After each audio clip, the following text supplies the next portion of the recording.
महाकुंभ 2025 में होगा दुनिया का सबसे बड़ा हेड काउंट।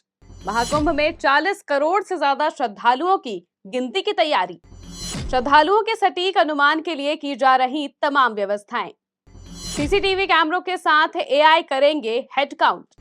श्रद्धालुओं को वितरित किए जाएंगे रिस्ट बैंड, हो सकेगी ट्रैकिंग। सर्च कैमरों और मोबाइल ऐप के जीपीएस लोकेशन से भी हो सकेगी ट्रैकिंग।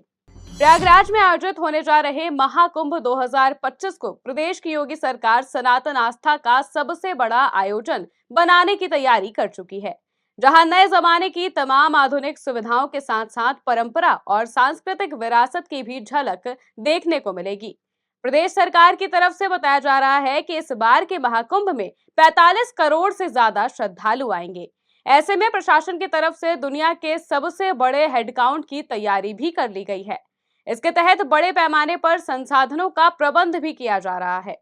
मुख्यमंत्री योगी आदित्यनाथ के निर्देश पर मेला प्रशासन एआई तकनीक के साथ ही कई अन्य विधियों के जरिए इस उपलब्धि को हासिल करने के प्रयास करने में जुटा है। प्रयागराज के महाकुंभ में हमेशा लाखों की संख्या में आस्था की डुबकी लगाने लोग पहुंचते हैं, लेकिन इस बार के महाकुंभ में 45 करोड़ से ज्यादा श्रद्धालुओं के आने की उम्मीद है।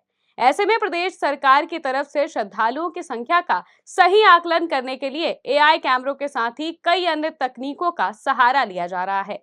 इतनी बड़ी संख्या में लोगों की काउंटिंग और ट्रैकिंग के लिए विशेष व्यवस्थाएं की गई हैं।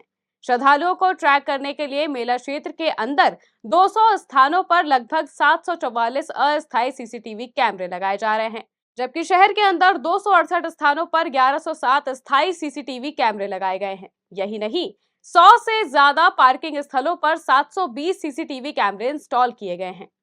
मेला क्षेत्र में आए श्रद्धालुओं की संख्या का सही आकलन करना प्रशासन के लिए बड़ी चुनौती है। ऐसे में एक श्रद्धालु की बार बार गिनती ना हो, इसके लिए टर्न अराउंड साइकिल बेहद महत्वपूर्ण हो जाता है। ऐसे में श्रद्धालुओं को ट्रैक करने के लिए खास टेक्नोलॉजी का सहारा लिया जा रहा है। इसके लिए घाट क्षेत्र में एक तीर्थयात्री द्वारा औसतन लिया गया समय टर्न अराउंड साइकिल माना गया है। इसके तहत कोचरन्स फॉर्मूला के आधार पर सैंपल की संख्या निकाली जाती है।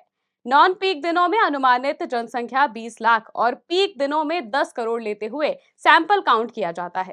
टर्न अराउंड समय निर्धारित 3 विधियों के माध्यम से प्राप्त सैंपल्स का औसत आंकड़ा होगा। इसमें पहला एट्रीब्यूट आधारित खोज होगा, जिसके तहत पर्सन एट्रीब्यूट सर्च कैमरों के आधार पर ट्रैकिंग की जाएगी, तो वहीं दूसरा आरएफआईडी रिस्ट बैंड पर आधारित होगा, जिसमें प्रमुख स्नान के साथ साथ महाकुंभ में प्रत्येक दिन आने वाले श्रद्धालुओं को रिस्ट बैंड प्रदान किए जाएंगे।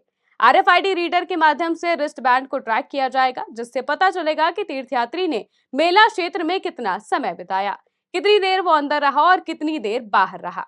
तीसरी विधि मोबाइल ऐप के द्वारा ट्रैकिंग होगी, जिसमें तीर्थयात्रियों की सहमति पर मोबाइल ऐप के जीपीएस लोकेशन के जरिए लोकेशन ट्रैकिंग की जा सकेगी। इन सभी विधियों के माध्यम से हेड काउंट की टेस्टिंग का कार्य प्रगति पर है। सरकार की तरफ से उठाया जा रहा ये कदम हेड काउंट के लिए बेहद कारगर होने वाला है। हालांकि इस टेक्नोलॉजी से 100% सही आंकड़ा भले ही ना मिले, लेकिन 90% संख्या के सटीक आकलन का दावा किया जा रहा है। डेस्क रिपोर्ट, आज की खबर।